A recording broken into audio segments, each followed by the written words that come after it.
Hi, we're going to move on to the next couple of tenets of government, and the one that we're going to focus on today is principle number 3, limited government. We need to understand that our founding fathers thought that this was one of the most important characteristics of government, that a government is not designed to be all powerful. It goes back to the idea of John Locke, that all of the power given to the government comes from the people. And if the government does not protect those rights of the people, then the people have the right to abolish or replace that government. And so our founding fathers believed that it was incredibly important to put safeguards into our Constitution that prevented it from becoming more powerful than the people. And so those things like the Bill of Rights, those first 10 amendments guarantee our individuals' liberties and rights. The Bill of Rights are a list of what the government cannot do. It cannot infringe on our freedom of speech. It cannot take away our right to worship the way we want. It cannot take our rights to own a weapon away from us. It is a list of limitations upon our government.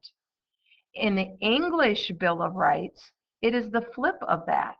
In the English Bill of Rights, the government has a list of this is what the government can do. And that point of view is really important, that our founding fathers immediately thought that the point of view should be from that of the people. Remember, too, that the limited government means that the Constitution is the supreme law of the land, and that is discussed in Article 6. All laws, ordinances, and statutes must be in compliance with the Constitution. So that means that when a town becomes bigger than the Constitution, then that is illegal. And the government needs to stay within the confines of the Constitution. So if you think about old movies or movies that you've seen where you have a rogue sheriff that just throws people in jail, obviously those kinds of things are against the Constitution. That idea is the idea that it prevents the government from becoming an autocracy, that we aren't going to be this dictatorship, but in the power of the government remains in the hands of the people. Remember that the preamble is a setup of goals of our government. I also want to remind you that nowhere has the Supreme Court ruled on the legality of the preamble. The preamble is basically seen as a mission statement, but is not legally binding.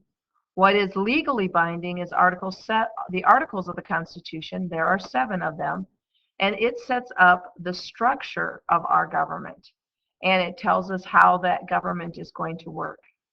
The amendments or the additions allows for growth and change in our Constitution. Without those amendments, our Constitution would have been thrown out a long time ago. Okay. So we've talked about popular sovereignty, which is the idea that the people are in charge. We've discussed federalism, where the power is shared between the state and local governments. And we've talked about how limited government is a very important factor, like the Bill of Rights. Or let me give you another example, habeas corpus, that a government cannot throw you in jail and just leave you there, that they have 24 hours, 48 on the outside, to charge you. So that leads us to the separation of powers. And we're not going to do all of that in one single video, but we'll do a little bit of it today. Separation of powers is the idea that the government is separated into 3 different branches. Those powers are defined as expressed powers. Expressed powers are those powers that are specifically outlined in the Constitution. Word for word, you have to do this. Congress has 17 of those expressed powers. Implied powers are those powers that are connected to the expressed powers, but just stretched a bit. This is found in the elastic clause, that is Article 1, Section 8, Clause 18. Let me give you an example. Nowhere in the Constitution does it say that the government can regulate what is on our television screen. But we all know that the Federal Communications Commission regulates what is acceptable for television and what is not. How on earth could our founding fathers have possibly predicted television? Well, because television is a form of commerce, a port of trade, that is an implied power. You can connect it to the expressed power in the Constitution, which is Article 1, Section 8, I believe Clause 4. It is said there, but it is stretched by including things like television. The Commerce Clause in the Constitution is the most far-reaching because think about it, does not involve trade?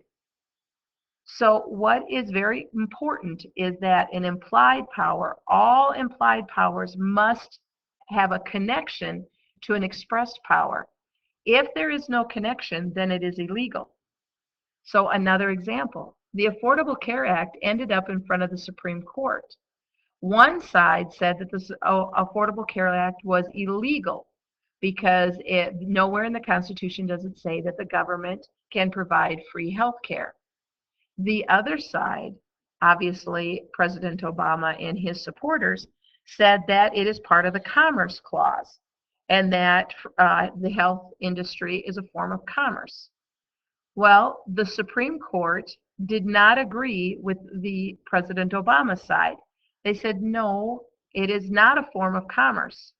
However, it is a form of a tax because if you do not have health insurance, you have to pay a penalty or a tax, much like all of us pay Social Security tax or FDIC, which is federal income tax.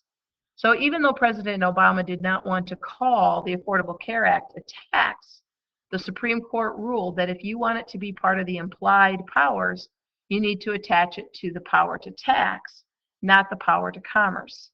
And that is how the Affordable Care Act remained legal. What is another form of powers? It is called the inherent powers.